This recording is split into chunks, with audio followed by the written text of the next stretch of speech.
जीवन एक रणभूमि है।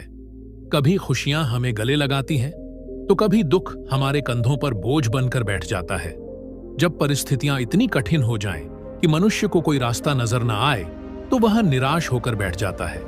पर याद रखो, यही वो क्षण है जब गीता का प्रकाश अंधकार मिटाकर हमें मार्ग दिखाता है। जब दुख हमें सताए और रास्ता न दिखे, तब हमें क्या करना चाहिए? यही सीख आज हम श्री कृष्ण के उपदेशों से लेंगे। आप सबसे निवेदन है कि यदि आपको यह आध्यात्मिक यात्रा पसंद आए, तो हमारे चैनल अवश्य सब्सक्राइब करें और इस ज्ञान को आगे बढ़ाएं, क्योंकि यही प्रेम और यही सत्संग हमें भीतर से मजबूत बनाता है। गीता कहती है, दुख और सुख आते जाते रहते हैं, ये शाश्वत नहीं है। श्री कृष्ण अर्जुन से कहते हैं, हे पार्थ, जैसे सर्दी गर्मी दिन रात आते जाते हैं, वैसे ही सुख दुख भी अस्थायी हैं। इनसे विचलित मत हो। दुख इसलिए आता है क्योंकि हमने जीवन को अपनी इच्छाओं, अपेक्षाओं और मोह माया से बांध रखा है। जब ये पूरी नहीं होती, तो हमें पीड़ा होती है। कृष्ण समझाते हैं, विपत्ति ही सबसे बड़ा गुरु है। जैसे सोना आग में तपकर कुंदन बनता है, वैसे ही इंसान दुख झेलकर मजबूत बनता है। जब रास्ता न दिखे, तो घबराओ मत। ये समझो कि प्रभु ने तुम्हें नई दिशा की तैयारी के लिए रोका है। गीता का सबसे बड़ा उपदेश है, कर्मण्येवाधिकारस्ते मा फलेषु कदाचन, यानी तुम्हारा अधिकार केवल कर्म करने पर है, फल पर नहीं। जब दुख सताता है और जीवन अंधकारमय लगता है, तब भी रुकना मत। चलते रहो, क्योंकि रुकना ही सबसे बड़ा हार है। कृष्ण कहते हैं, मन ही मनुष्य का मित्र है और मन ही उसका शत्रु। जब दुख आता है, तो मन नकारात्मक विचारों से भर जाता है। अब कुछ नहीं होगा, मेरी किस्मत खराब है, मैं असफल हूं। पर अगर यही मन नियंत्रित कर लिया जाए, तो यही मन हमें शक्ति देता है। उपाय: रोज ध्यान और प्रार्थना करो।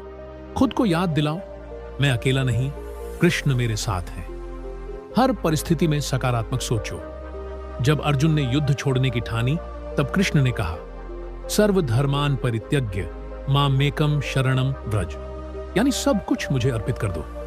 जब इंसान दुख में डूब जाता है, तब उसका अहंकार टूट जाता है और तब वह सच्चे मन से भगवान को पुकारता है। समर्पण करने का अर्थ है, चिंता छोड़ो, परिणाम छोड़ो, अपने कर्म भगवान को अर्पित करो, तब भीतर से अद्भुत शांति मिलती है। कृष्ण कहते हैं, सुख दुख क्षण भंगुर हैं, इनसे ऊपर उठना सीखो। जब अंधकार छा जाता है, तो याद रखो कि सूर्य बादलों के पीछे छिपा है, डूबा नहीं। दुख भी अस्थाई है, आज है, कल चला जाएगा।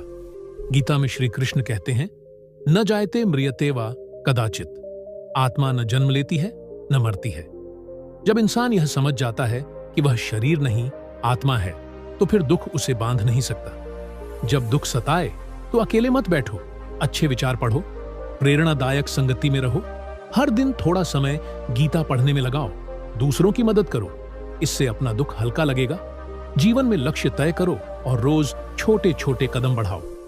तो मित्रों, जब दुख सताए और रास्ता न दिखे, तो याद रखना, दुख स्थायी नहीं है।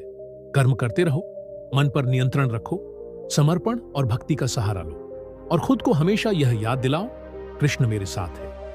जीवन की सबसे अंधेरी रात भी सुबह का संदेश लेकर आती है। इसीलिए हिम्मत मत हारो, कदम बढ़ाते रहो। याद रखो, जिसके साथ कृष्ण है, उसे कोई रोक नहीं सकता। अगर इस ज्ञान ने आपके हृदय को छुआ है, तो कृपया हमारे चैनल सब्सक्राइब कीजिए, क्योंकि जब आप जुड़ते हैं, तो यह संदेश केवल आप तक नहीं रहता, बल्कि अनगिनत आत्माओं तक पहुंचता है। आइए सब मिलकर कृष्ण प्रेम और गीता के संदेश को पूरे संसार में फैलाएं। जय श्री कृष्ण।